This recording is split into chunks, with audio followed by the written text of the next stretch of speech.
We're here at the IAS meeting in Vancouver, Washington. We're here with Jared Baeten, who is from the University of Washington. He came all the way up here from Washington. What was that, 2-hour drive, and then 4 hours at customs? No, went early in the morning, so fast crossing the border. I have to learn from that. Okay, so today you're in the devil's in the details, and there's so much that can be talked about in prep and so forth. But I think it would be helpful to understand it more deeply, at least from the perspective of people who are going to be using it and why it's more important. Why it's important. Yeah. So it has been really exciting to watch how PrEP has evolved over the last several years. First, from the clinical trials that showed, which just answered the question, did it work? Mm-hmm. Can PrEP work biologically? Can enough people take it that it works? And then the synthesis of all that data to show in populations where people are taking it, PrEP provides real protection, and actually really substantial protection, 90% plus against getting HIV. Now that that early information has continued to evolve now into how to think about delivering PrEP and what success might mean for PrEP. So what I'm learning at this meeting from this meeting and then carrying over from the last few HIV meetings, but really at this meeting is a lot of examples from different localities of people trying to deliver PrEP and seeing what uptake, who starts it, and what use, adherence, looks like. And in study after study after study reported here, what was really encouraging is that when given the option, some people will take PrEP, and often a good proportion of people will start it. And those who start it seem to be quite committed to it and use it well, really well enough to get complete or near complete HIV protection from it, which is amazing. And I think to see that change just in the couple years since we've had really good information on how well PrEP works has been really exciting. Mm-hmm. I think thinking about how to define that success is where the details are. Like part of it is figuring out systems to be able to deliver PrEP so that people get access. Because I think the greatest challenge in PrEP right now is access. Mm-hmm. Access in Seattle, where I live, in a country that's got good-ish healthcare infrastructure, but as well as access in a lot of places where I work in Africa, where the access is minimal or really none in many places. So opening that access so that people can make a choice whether to start it or not. And then when people decide to start it, what success looks like. And for PrEP, success is for people who want to start it, do they start it, and do they take it well enough to get HIV protection from it?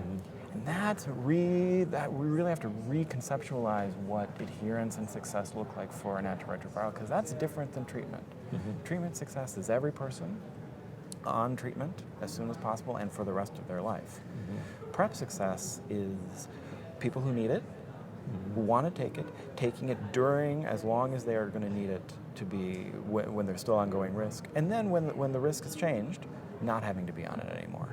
And contrasting those and figuring out how to do the science and the messages and the community messages and the programming around that is going to be similar but different than treatment, but really exciting and has tremendous potential to really make a difference in preventing HIV. So I don't know what to call it, but I'm a fond believer in support groups or whatever you might define it, education groups or meetings, and men for men having group meetings about sexual experiences. Those are great places to have this dialogue. And I think for that population. And then there's also, discordant couples, gay or straight or whatever. But I think it's important for us to find a way, or at least experiment with that, to see how we can get this dialogue going so that it's used properly. Yeah. Or like you say, I think Susan Bookbinder calls it seasons of love or seasons of PrEP. Of PrEP, yeah, seasons of PrEP. Because it's not everybody has sex all the time every day and whatever, but there are some who and it is important for them to use it when in an appropriate way so that they're going to have the fullest benefit from the treatment or from that PrEP. You're absolutely right. I think everyone has had changes in their sexual life over, and we can all recognize that there might be periods where there is more risk and periods where there's less, and the key with PrEP is to have it available so that people can make a choice to use it during the times when it's going to give them the greatest benefit. So the access, the ability to start it. And then I think what we see at this conference in Brazil, in Thailand, in Cape Town, in San Francisco, in DC, is that people use it during those periods. And in fact, the moments when the risk is greatest, people seem to be using it best. It's really encouraging to see that good use seems to be, high use seems to be really mapping well to greater risk periods, which is that's when PrEP's needed. People are making smart choices about ways to have some control over their own HIV protection. So this is one way for women as well to have understand that they would have to take it, but I think it would be a definite plus for women. Absolutely. I think the data are clear that PrEP protects men, gay men, straight men, women, persons who use drugs from HIV, and if it's used. And I think there are very encouraging data from men and women here at this conference, from men and women in Botswana, from women in Cape Town, from men, from gay men in Cape Town and Thailand and the US and Brazil, that people are able to take PrEP and able to take PrEP well enough, consistently enough, that they're getting HIV protection from when they're taking it. So following through on that group education, if you will, or a group support group, whatever you want to call it, I really feel that would be supplemental to personal consultation, obviously with a physician. But we had support groups for Fusion. So I'm thinking maybe there's a way to just say, okay, just kind of like it's all the time, every Thursday night, it's going to be here. You can just drop in, and it's not a requirement that you be the next week or whatever. But whenever you feel like you want to have a question to ask the group, and it's kind of commiserating over some of the challenges that might be a little lumpy at first. And of course, the other thing is the side effects, which are innocuous anyway, but for the most part, durable and only for the first usage, and then it's done. No, you're absolutely right. Study after study, the side effects from PrEP are really pretty mild, if they occur at all, and time limited. But at the same time, taking PrEP is a decision that can benefit from support. I think people are really working out how to give that kind of support in many kinds of different ways. In the serodiscordant heterosexual couples that I've done research with in East Africa, a lot of that support comes within that relationship, that the positive partner can be helping the negative partner take PrEP. And so that little bit of extra encouragement makes taking PrEP all the easier.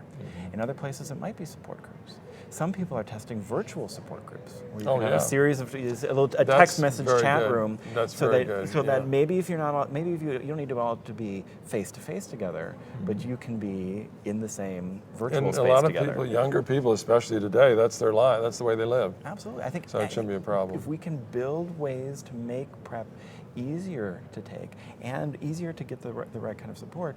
Boy, that could really help a lot of people do it even better. I think today it seems to be the thing. It's one of those things that becomes trendy, and I think it has already become trendy for those that are, especially those that are more serious risk of infection.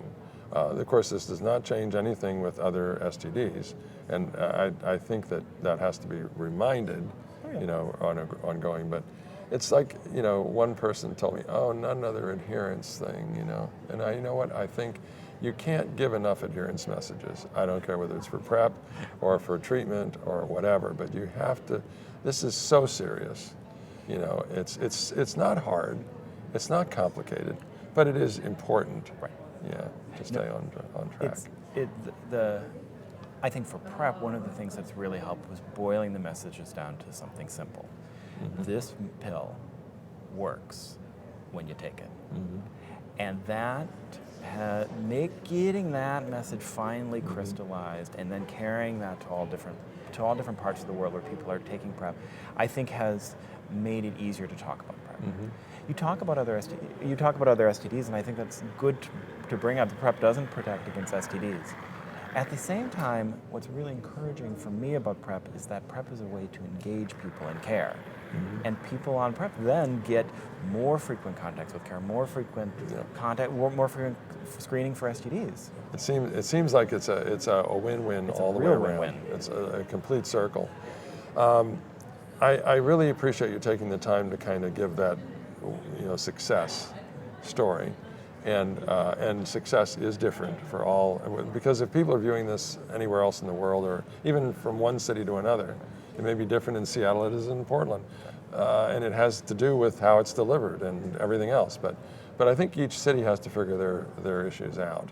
And I think that's part of it, and it may be including support groups, or especially in the small, I mean, look, you're just talking about virtual, in the middle of Kansas, Tribune, Kansas, for instance, there may be one person that, that is concerned. Maybe prep isn't even important there at all, who knows? Well, I think setting up structures that work for different people in different places, and context really matters, and even in the U.S., across the U.S., context is going to matter.